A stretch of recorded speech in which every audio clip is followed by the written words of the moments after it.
My story is about a difficult situation.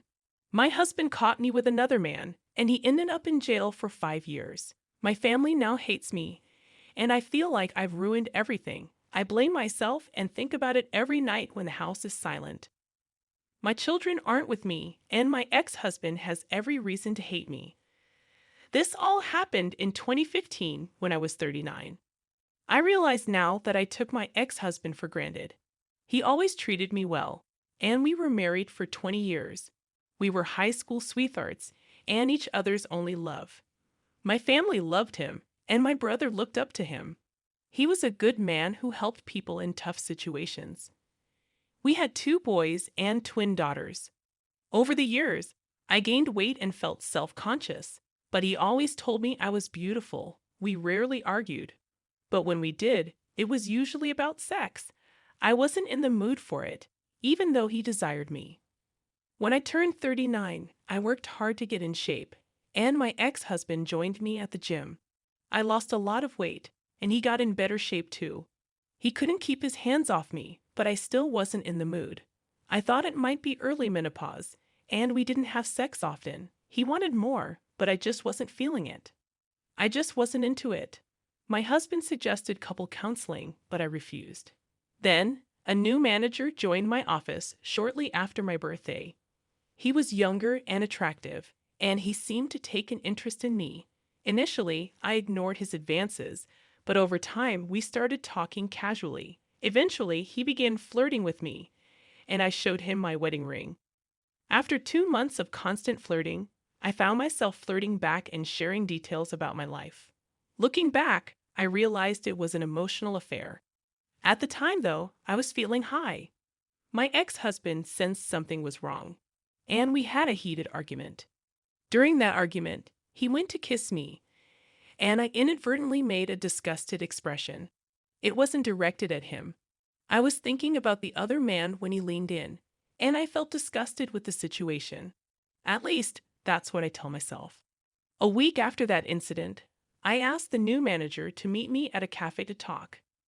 I intended to tell him to leave me alone, that I couldn't continue this, but before I could say anything, he kissed me, and my mind went blank. That marked the start of our 6-month affair. I did things with the new man that my ex-husband wanted. I was more enthusiastic and willing, always in the mood. I think it was because it was something different. My ex and I still had sex during this time, but not as often. I started pushing him away, nitpicking his habits, and even belittling him. I'm ashamed of how I treated him during that period. I only realized what I was doing when my brother visited and told me that my ex had confided in him about feeling depressed and thinking about separation. He felt that I didn't love him anymore, and he was falling out of love with me. That shook me, and I immediately called off the affair, quit my job, and decided to make my husband feel loved and wanted. I wanted to fix our marriage and be a better wife. However, my affair partner came to my house with a box of my office stuff that I'd asked to be shipped. We talked, and he wanted to know what he did wrong. I told him I needed to focus on my marriage and asked him to leave. He wanted one last encounter, and I foolishly agreed. We went to the guest room and were intimate. I'm not sure how long it lasted, but during the act, something went wrong. My affair partner suddenly pulled back violently, and there was a loud noise. I sat up, and my ex-husband was looking at me. My affair partner was on the floor, and there was a hole in the wall. I tried to say something to my ex, but he had bloodshot eyes, tears flowing, and trembling lips. He was in so much pain, and I felt disgusted. I watched as my affair partner stood up and tried to leave, but my ex attacked him. I screamed and cried, begging my ex to stop. In desperation, I jumped on his back, but he slammed me to the floor. Everything became blurry for a while. Words sounded muffled. When I came to, my ex had my affair partner, AP, on his side, and he was on the phone. All I could do was stare at my AP's swollen face and the blood and teeth on the floor beside him. There was a loud bang on the door, and my ex put the phone on speaker, slowly placing it on the floor. He dropped to his knees and put his hands on the back of his head. The door opened, and the police came in, handcuffed him, and paramedics arrived moments later. I soon learned that he had called 911 on himself. Everything went terribly wrong. At the hospital, my father didn't say a word to me, just looked at me with shame. My brother was yelling at me, crushed, asking how I could do this to my ex. My mother tried to console me, causing my father to yell at her. His family was furious, with his sisters threatening, and his parents looking like they wanted to send me to an early grave. I approached my children, but they refused to speak to me. My sons couldn't even look at me. My AP was seriously injured and needed reconstructive surgery on his face. My ex had practically shattered his face. At the hospital, a woman came into my room and immediately attacked me. My brother pulled her off, and it turned out she was my AP's wife. I didn't know he was married. He never wore a ring or mentioned it. It made me feel even worse. Leading up to the trial, my boys stayed with their grandparents on my husband's side, and my daughters refused to talk to me. My ex didn't want to see me either. I tried to visit him at the county jail, but I was denied. My brother ensured my ex went to the correctional facility he was working at to keep an eye on him. When I asked my brother to relay a message for me, he told me to go to hell. During the trial, it was the first time in 3 months that I saw my ex. He looked at me with such anger, and it hurt more than anything I could ever imagine. He always looked at me with love, even when we were mad at each other. But during the trial, it was pure hate, and I needed to excuse myself to cry in the restroom. As the days went by, I was forced to recount the details of my affair for all to hear. When I told them how long it had lasted, my ex looked crushed, and my father stood up and walked out of the courtroom during my ex's testimony. I found out that my husband had come home to surprise me with lunch and a weekend trip to the Catskills, a full romantic getaway he had planned. Instead, he walked in on us, and he reacted by attacking my affair partner, AP, when the AP ordered him to step aside. My husband snapped and beat him, only stopping when he tossed me off him. He quickly called 911, and hearing the recording in court was soul-crushing. The pain in his voice and his sobs as he followed the operator's instructions were heart-wrenching. The AP couldn't verbally testify because he was heavily medicated, so they used images of his injuries, which made me feel sick to my stomach because I was responsible for all this.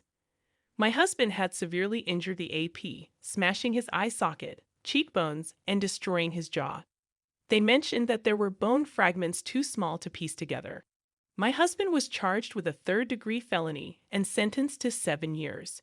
This caused our sons to protest loudly, our daughters and his family to express their grief in a way that still haunts me to this day. The first 3 months were torturous. I was sued by my AP's wife for alienation of affection. My ex-husband filed for divorce. My eldest moved out. My other son stayed in his room, and my twins were rebelling.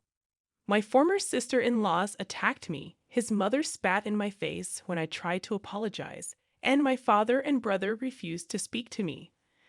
I eventually needed to find a new job as there was no income, and I was almost broke. I was practically blacklisted in my field due to bad publicity, so I started working in retail and as a seasonal H and R block adjuster during the tax rush. I almost lost the house. My ex refused to allow me to visit him, and my letters were returned. Crying in the shower became almost a daily occurrence. My parents nearly separated because my mother constantly defended me, and my brother refused to acknowledge me. Even my lifelong friends were divided. I began to have thoughts of ending things, of disappearing with my belongings, because the guilt was so heavy. Eventually, I saw a therapist who scolded me and pointed out that I had become too comfortable with my ex. I didn't see him as a husband, but more as a friend with benefits, and I treated him as such. She was right. I had taken him for granted. Almost a year went by with silence from my children, who would collect their food and retreat to their rooms when I cooked dinner, refusing to look at me. I had a few meltdowns, begging them to say something to me, but it was in vain. My brother got married, and I wasn't invited. My kids were, but I wasn't. I continued to try to visit my ex, hoping he would add me to the visitor list. But I was always denied. My letters were still being returned, and it left me severely depressed. Then, one day out of the blue, my brother showed up. It was the first time he had come to my house since the trial. He scolded me and told me that my ex was in the infirmary after a violent incident in prison. An inmate had tried to assault him, resulting in my ex getting stabbed in the stomach, and the inmate had his spine broken in the process. My brother yelled at me, saying, "You did this," before leaving. I cried for days because he was right. I had caused all this. I tried to visit my ex at the infirmary, but I was denied for 4 additional years. I continued to try to talk to my ex-husband and even wrote letters, but they were returned. Thankfully, our children visited their father often, and that's how I learned that my brother had placed him in protective custody after his attack. Over the years, my eldest son went to the same college my ex attended and even chose the same major. However, he only called his siblings and refused to talk to me. He never came to our house for holidays, only visiting his grandparents. My other son followed a similar path, going to the same college and cutting off contact with me. The twins were tough on me, but they visited their father weekly, which improved their mood. They would ask their uncle to help them when they were overly rebellious, but my brother and I still hardly spoke. I tried to visit my ex's wife when they had their first child, but I was asked to leave. My mother kept me informed about what was happening in their lives, while my father continued to refuse to acknowledge me. Then, at the beginning of May this year, my children seemed happier, and my sons came home. I didn't know why, but I didn't care. They were home for 4 months. I did everything I could to show them how sorry I was, but I was mostly ignored. Still, they were talking to me, and that made me happy. My eldest was dating a woman for over a year. My second-born was on a college track team, and even my girls began to talk to me again. I was starting to feel a bit better, seeing them smile and eat dinner together. But at the end of August, as I prepared for the twins' first day of their senior year, which also happened to be their 18th birthday, my girls asked if we could celebrate on a different day because their dad was throwing them a party, and they didn't want me near him. This comment shocked me. I asked when their father was released, and they said he got out at the end of April for good behavior. I cried because he was out, and it hurt even more. They were happier because they had their father back, not because we were starting to heal. I asked where he was staying, and they told me he was with my brother. I tried calling and visiting my brother, but he refused to talk to me. When I saw him briefly, I handed him the letters that had been returned over the years. He gave them back, saying, "You forgot this," and walked away. I begged and pleaded, but he just went back inside. My children were staring at me, and they had no love in their eyes for me. I realized that my children were just tolerating me. Nevertheless, I still wanted to fix this. I wanted to tell my ex-husband how selfish I had been, how much I missed him, and how sorry I was for destroying what we had. I wanted him to forgive me and for us to be a family again. Yet, I knew I didn't deserve it, and even if by some miracle we reconciled, it would never be the same. I have been selfish and wished I could take it all back.